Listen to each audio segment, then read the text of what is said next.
My name is Rianet Whitehead. I'm the founder of the Insurance Apprentice and editor of FA News. And today I'm talking to the very first winners of the Insurance Apprentice.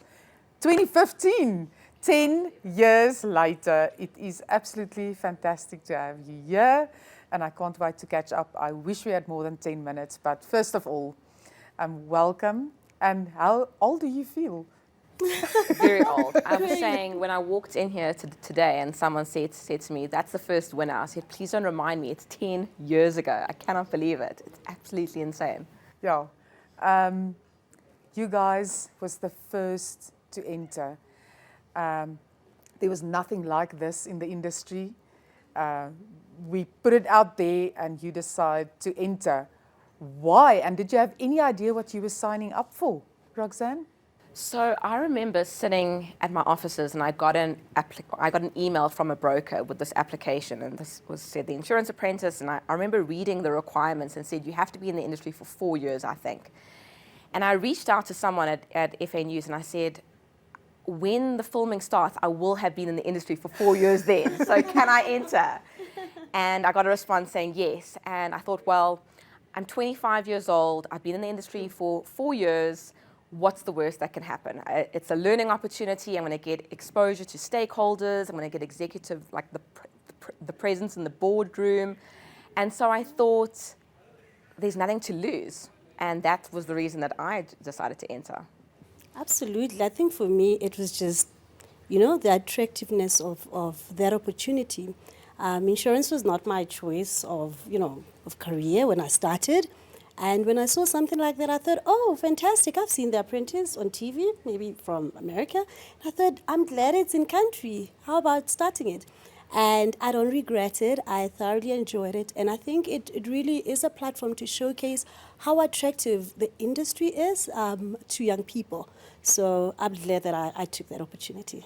Did it meet your expectations, what you experienced there and what you got out of it, Mopedi? Absolutely. I mean, when I got there, I thought it was going to be like a small production, and we were at the F&B building for 5 days, and it was intense.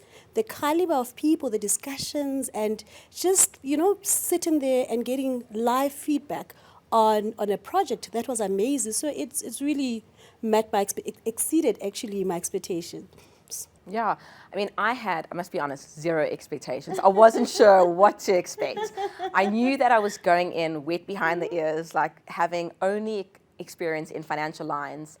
And when I got there, I just thought, what an amazing opportunity for young individuals, especially because the insurance industry is so wide and you tend to specialize in one area, and then you get there and you realize there's so many elements to insurance, and what an opportunity to learn. And so absolutely, it exceeded my expectations, but I didn't have any. I was just like this young person in the insurance industry going in and going, well, what do I have to lose? So I actually didn't realize you were so young, Roxanne. Goodness. I know. And I remember the very first announcement of the winner had to happen in that the boardroom because your trip to Lloyd's was like in 3 months. There wasn't time for planning anything. It was year one. We had no idea what this was going to go to. Can you remember that day? I do. I remember I actually watched the finale last night again, and I cringed because I thought, like, oh my gosh, I cannot believe that. But yes, I remember the nerves, I remember the excitement, the feeling of, I remember we had an interview just before going in there, and they said, like, do you think you're going to win? And I remember feeling, well, however this goes, I've walked out of here a winner because I've gained so much in terms of experience. And so winning it was just the cherry on top, going to Lloyd's, experiencing that.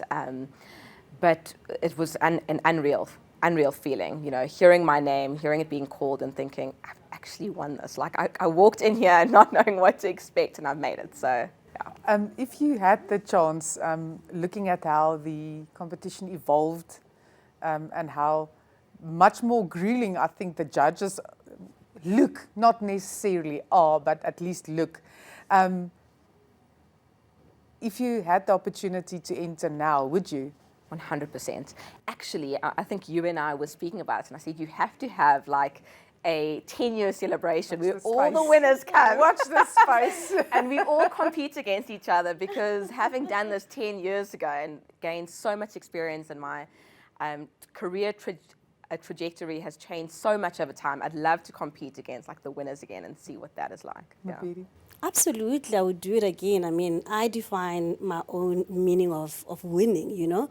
Winning for me was just not only maybe getting the crown of being the apprentice, but just winning from personal challenges, you know, getting up and speaking up, presenting in front of an audience of people that you don't know. I mean, 10 years ago, I was quite rusty. Yeah. But, I mean, it's really helped me with my confidence, how I present myself. So, in a lot of ways, personal development, so that's winning for me.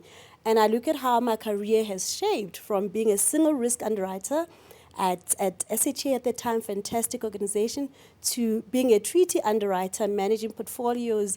I couldn't have done that if I hadn't taken that, you know, that exercise of just trying it out and learning and putting myself out there. So definitely I'll do it again. I wanted to ask you about your career journeys, and I think a lot of those happens, not some of it because of TIA, but just the fact that you forced yourself to get out of your comfort zone is a trait you have, and that is something you do in your career, and that is why it accelerated. So it also depends on you get an opportunity, but you have to grab that opportunity and make the best of it. So, yeah. Roxanne, your career? My career, sure. So 2015, when I was crowned the winner of the Insurance Apprentice, I was an underwriter at AIG. I'm happy to say I'm still at AIG. So 10 years later, I'm still at AIG. But my career has changed so much since then. So I was underwriter in financial lines. I then took on the responsibility of the financial lines portfolio, the profit center manager for sub-Saharan Africa. And just last year, September, I was appointed as the Deputy GM of AIG South Africa. Wow, that's fantastic. Still so young. Yes, and it's been an aspiration of mine to be GM, and I work alongside a wonderful man. And so I think that I feel like I couldn't be in a better place today than where I am. And yeah, I mean, the Insurance Apprentice just gave me that exposure. To your point, it pushed me out of my comfort zone. And it's so important in the industry to have a growth mindset in whatever you do, to be pushed out of your comfort zone, to take risks, to take opportunities. Like, what is the worst that can happen?